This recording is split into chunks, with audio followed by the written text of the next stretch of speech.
Ladies and gentlemen, boys and girls, drivers, skivers and coral reef divers, welcome along to the Joe Spivey YouTube channel where we discuss books and little else. And welcome back to what will not be classed as a Sunday special, folks. This is just going to be a classic soup to nuts random review. Usually I use Sundays as an excuse to go a little bit extracurricular and talk about you know, disease in Chile, or the you know, manifold transgressions of Donald Trump, or you know, things to that effect. But we're at the coalface today, folks. We're doing some hard work, doing the boring stuff well, as I'm sure you'll agree. First of all, you'll notice that I have gone slightly native, folks. You can see on any normal day, you can see my masculinity from Saturn, but it would seem that I really cannot grow a beard or anything of that description. It has been, I think, 72 hours since I sort of used a sharp razor in anger at my chin. I absolutely despise facial hair, but for whatever reason I haven't been able to stand in front of the mirror for the last few days, and so I've got myself a little mat here, haven't I? I'm always reminded whenever I can't grow a beard of the very, very funny line used by the sadly deceased British comedian Sean Locke, who said that after 4 or 5 days of growing, he just looked like a rather old, beaten tennis ball. And I do indeed this morning look like a rather old, beaten tennis ball. But before we get into the review of Brideshead Revisited, because there has been some gorgeous fiction appearing in my life, sort of almost preternaturally over the last few days, I thought I would retell that as well. So it was Saturday a few days ago. It was Friday a few days ago. It was Friday one day before it was Saturday, as per usual. And me and my mother found an excuse after she'd left at 12:30 to go on a little soiree, on a little tour, a little pilgrimage of imbibement, and it was such a good. We were running out of synonyms for hot and gorgeous. It was just absolutely spectacular. And we had a few, and then sort of ambled back as one does after a session, and inhaled pizzas and watched a match of rugby league, and all was well. And then what followed was the preparatory scene to every single horror film that you have ever watched. So we came home, and we did our teeth alternately in the bathroom, and I was bedding down, and then Mother called me to the hallway, and in those horror scenes, when the ghost has not yet appeared, but there's bits of creakiness, and there's the adjacent graveyard, and you've got these horror stories, and you've got the slightly uneasy neighbour. Then you have the scene where usually the woman thinks she has seen a ghost. She is alert to the danger, and she is very skittish and very kind of emotionally flammable. She's very ready to leave the house instantly. And then the lover or the son or the male counterpart in any way is very, very dismissive and very, very, quite bulky, and sort of pumps his chests out and says that there's no issue whatsoever. Mother was convinced that there was a noise coming from the bathroom. We waited with bated breath for about 90 seconds, and then nothing came of it. And then throughout the night, we did indeed hear, maybe every 2 or 3 minutes, a kind of monotone squawking from the bathroom. And we both, I think, by the end of the night, became convinced that there was something demonic or ornithological in our bathroom, and we were sort of crouched with anticipation, trying to, we were planning maybe to throw a sheet over this thing, whatever on earth it was that had flown through the French doors into the bathroom, when in fact it was just my electrical toothbrush, which had itself been possessed, it must be said, which was sort of emitting a sort of low croak every 3 or 4 minutes, like a every now and then.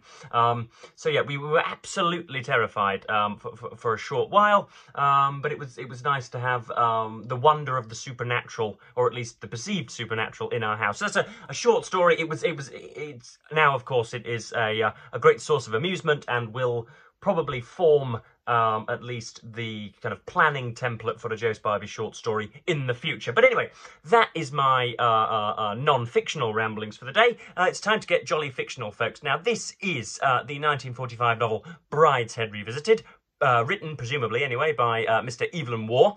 And yes, this has been recommended to me very, very many times, because it's supposed to be A, quintessentially British, and B, rather academically situated. So it even says on the back here, one of the some of the praise from the Times cites it as being lush and evocative, and then it's got an italicized the Oxford novel. And so yeah, I came to this with an awful lot of expectations, and those expectations have been met, folks. This has been absolutely spectacular from start to finish. There are very many sections that I want to read out. There's some turned pages, but there's also some themes that I want to discuss anyway. Some of Waugh's writerly magnificence, and some of his bits of trickery as well. It's all really nice. So it centres on Charles Ryder and Sebastian Flyte. Charles Ryder is himself from a quite well-off family.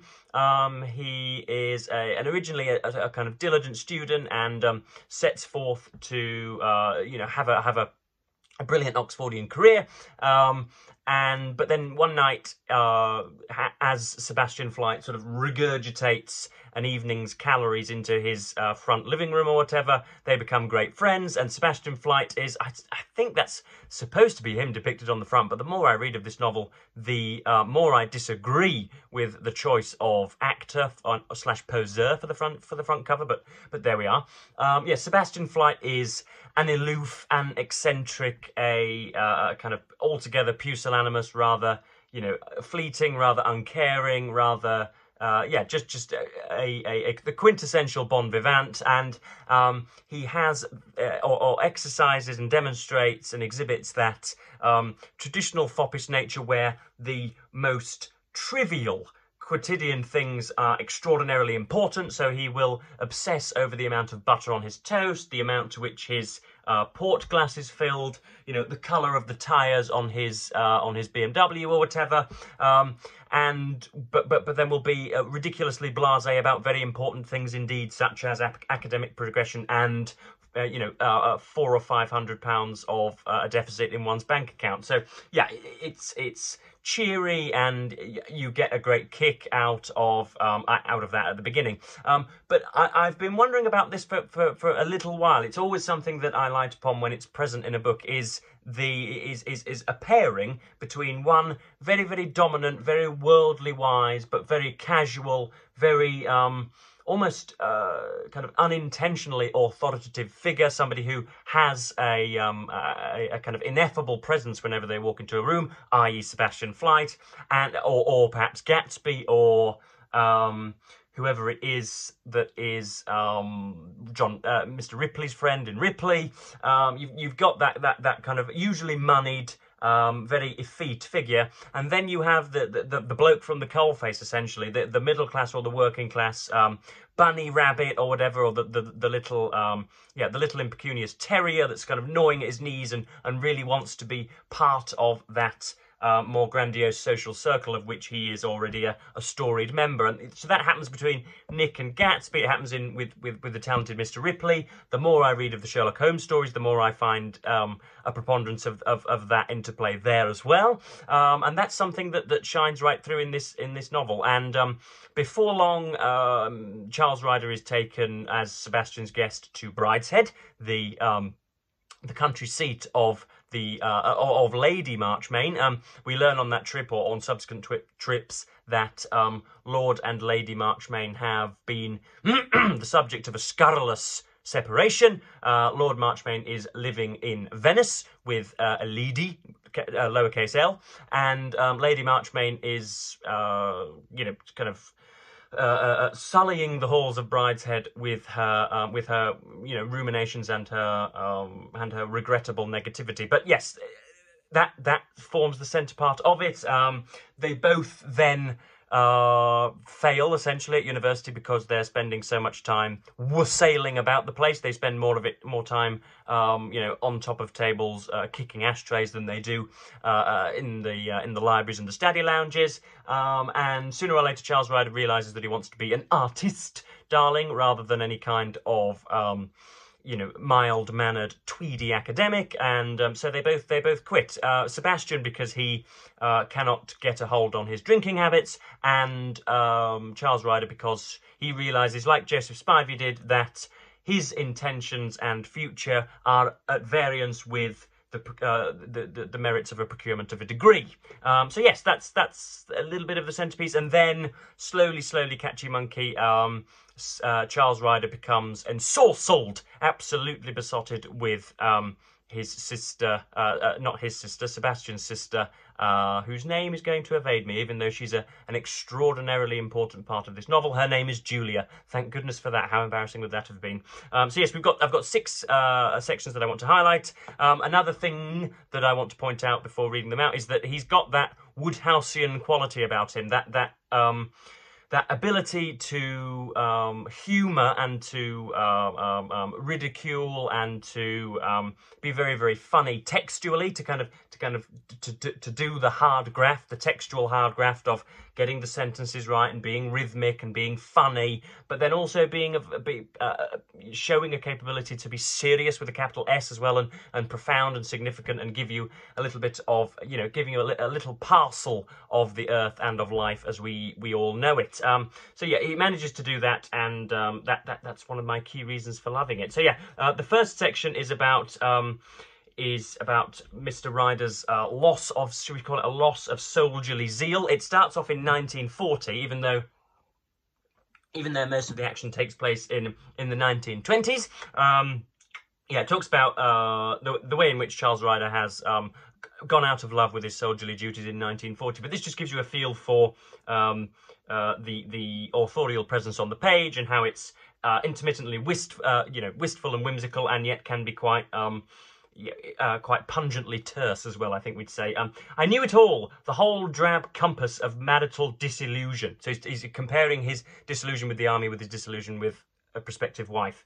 I knew it all, the whole drab compass of marital disillusion. We had been through it together, the army and I, from the first importunate courtship until now, when nothing remained to us except the chill bonds of law and duty and custom. I had played every scene in the domestic marriage, had found the early tiffs become more frequent, the tears less affecting, the reconciliations less sweet, till they engendered a mood of aloofness and cool criticism, and the growing conviction that it was not myself, but the loved one who was at fault. I caught the false notes in her voice and learned to listen for them apprehensively. I recognised the blank, resentful stare of incomprehension in her eyes and the selfish, hard set of the corners of her mouth. We've all known ladies like that, haven't we, folks? I learned her as one must learn a woman who has kept house with, day in, day out for 3.5 years. I learned her slatternly ways. That would be a decent title for Katy Perry's autobiography, for example, My Slatternly Ways. The routine and mechanism of her charm, her jealousy and self-seeking, and her nervous trick with the fingers when she was lying. She was stripped of all enchantment now, and I knew her for an uncongenial stranger to whom I had bound myself indissolubly in a moment of folly. Now that is nearly much like Benjamin Disraeli would have done in his novels, a little bit sort of overwritten, a little bit curlicued to death, but it gives you a sense that Evelyn Waugh is at least going to try. The next section is this is about himself and Sebastian having on reflection anyway, a pitiable second year at university, and this is where Sebastian is almost he is what can you say? He is sort of lamenting the expectations of his family members and other people.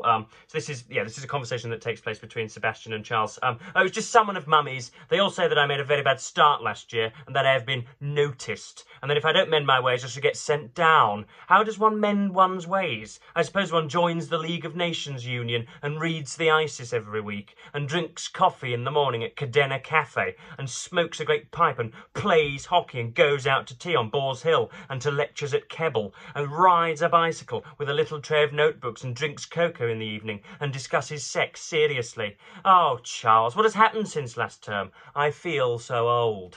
You can see my theatrical past there coming to the fore, but one thing that I'm going to mention in my Substack review / essay / thought piece / peroration on this book is the extent to which Mr. Waugh uses lists rather a lot. The kind of the apoplectic, very, very rushed, very, very altogether rhythmic, but still very panting lists that he will use. You saw it there, the cadences and the barely stopping for breath, which was very, very integral to that passage. And he does it very often, both when he is using his authorial voice and when he's putting that into the mouth of a character. Next up, we have the religious disregarding their literalism. This is about sort of wandering about the book very, very often. I'm sure you've noticed it if you've read it, is a sort of, again, a kind of Dostoevskian and Petersonian proclivity towards, you know, injecting some sort of a lecture into the book. And I usually absolutely hate that. When Sally Rooney, for example, has 3 or 4 nondescript characters who have not got a morsel of individuality, suddenly start talking about the merits of late-stage capitalism, or that vice. That writerly vice usually is very, very off-putting to me. But very often in this book we have conversations about religion, and the people at Brideshead try and proselytise and inculcate Mr. Ryder and save him from his agnosticism, as I'm sure they would put it. So, yeah, this is a section where they're talking about the famous line about it being as likely that a camel could fit through the eye of a needle as a rich man going through the gates to heaven or whatever. This is Lady Marchmain discussing religion with Charles. When I was a girl, we were comparatively poor, but still much richer than most of the world. And when I married, I became very rich. It used to worry me, and I thought it wrong to have so many beautiful things when others had nothing. Now I realise that it is possible for the rich to sin by coveting the privileges of the poor. What casuistry. The poor have always been the favourites of God and his saints, but I believe that it is one of the special achievements of grace, capital G, to sanctify the whole of life, riches included. Wealth in pagan Rome was necessarily something cruel. It's not any more. And then I said something about a camel and the eye of a needle, and she rose happily to the point. But of course, she said, it's very unexpected for a camel to go through the eye of a needle, but the gospel is simply a catalogue of unexpected things. It is not to be expected an ox and ass should worship at the crib. Animals are always doing the oddest things in the lives of the saints. It's all part of the poetry, the Alice in Wonderland side of religion. Yeah, discarding with the religious literalism, if indeed a text tells you that homosexuality is forbidden and reprehensible, then you can outlaw it jolly well fine. But if it talks about the nefariousness of being wealthy, then that's just part of the mystical grandeur of the old poets or whatever. So yeah, again, the sophistry of the religious is being poked at there. And again, I know that very many religious people can use it as a source of blissful inspiration, and they don't necessarily think it's a guidebook to life, but they just think it is metaphorically relevant. But a lot of the time people have used some of the abominable passages in the Bible to do terrible things to people. So yes, that's clearly on Waugh's mind throughout. Next up, we have the horrid realization that Sebastian Flight is tiring of Charles Ryder.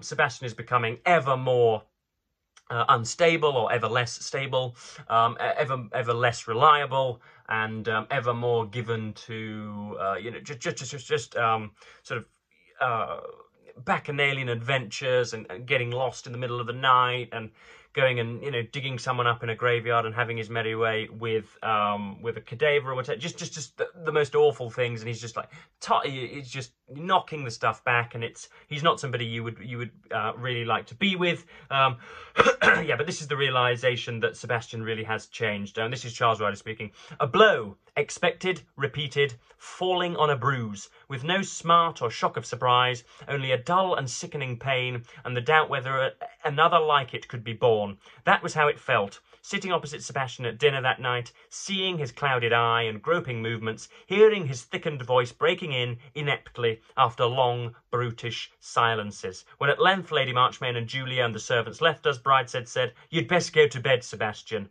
Have some port first." Yeah, so there's the realization that things are going very, very wrong. Next up we have, this is probably going to be my final section otherwise. I'll talk about his and Julia's love as well. When Mr. Ryder leaves university and he decides to become what was at the time, first, I think, in the public gaze, an architectural artist. So somebody who would draw Tintern Abbey as much as speechify and write about it.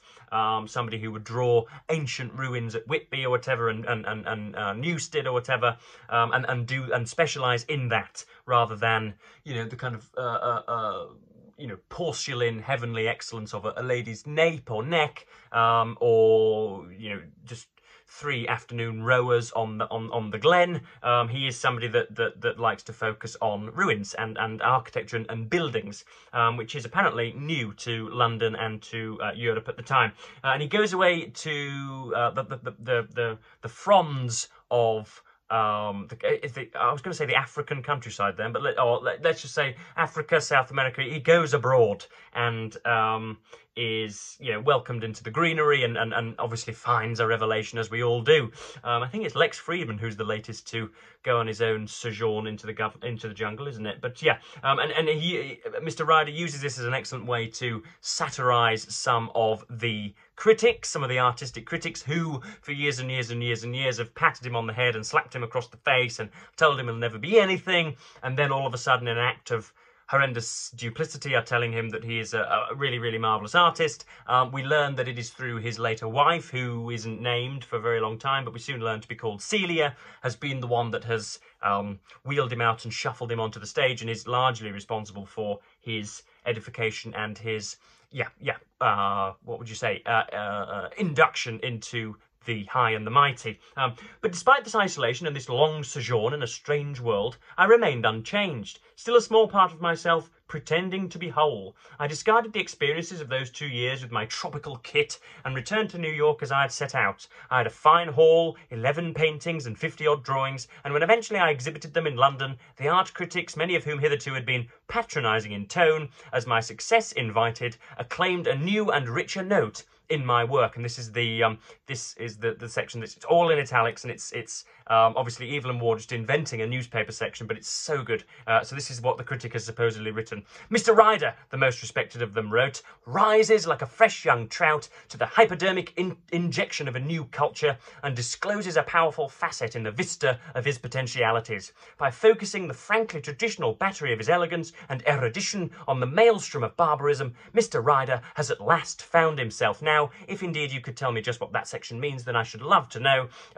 Evelyn Waugh and the reader, and indeed very many of the critics being stabbed and skewered, will realise that that says nothing whatsoever, and it is a very, very self-indulgent way of saying nothing, a decorous way of going grr, as we might say. And yeah, last but not least, we have when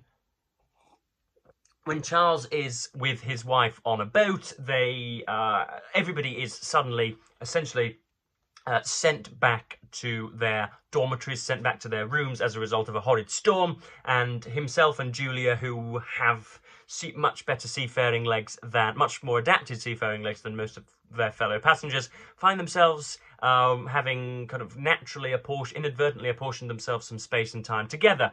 And this is Evening Waugh, for all that funniness, for all that twitchery, for all that skullduggery earlier on, for all those playground antics, all that Woodhouseian humour earlier on, is now being very, very serious and as good an encapsulator of, you know, love and frisson and mutual appreciation as anybody. So this is him talking. This is Charles talking about Julia.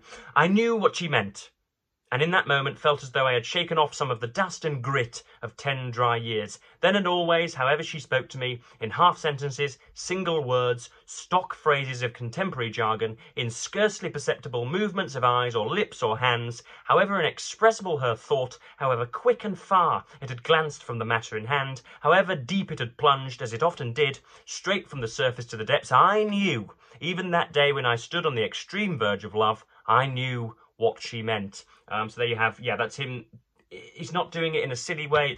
It's straight-faced, and it's very good. It's very good with a capital V and G.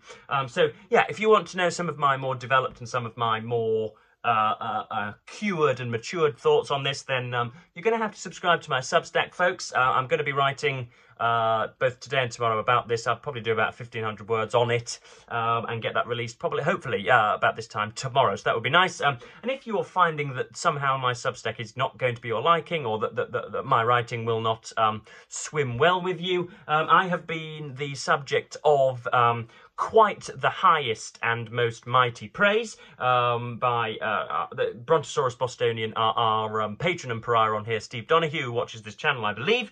And on the opening 5-10 minutes of a live stream, I wouldn't have known about it ever since, but as Mr. Donald Trump used to do in Trump Tower, I do employ somebody who just explores the internet and looks up my name so that I can just flick through whenever a booktuber mentions me. I'll watch. Other than that, I'm really not bothered about you guys. I am rather solipsistic in that way. But he did praise me, and he said that I was, and I quote, settling into a style that will be all my own and will be incredible. So, I mean, goodness me, what more could you want? I think you should part with your hard-earned money and become an acolyte to my Substack. But yes, I have gone on for north of 25 minutes, folks, which is very, very rare. But I have absolutely loved Brideshead Revisited, and I know that Waugh's done lots of non-fiction and fiction. Otherwise, he was a very, very very prolific writer indeed, so there's an awful lot to be getting at should I want it, and there are very, very many 40, 50, 60-year-old editions of Waugh's work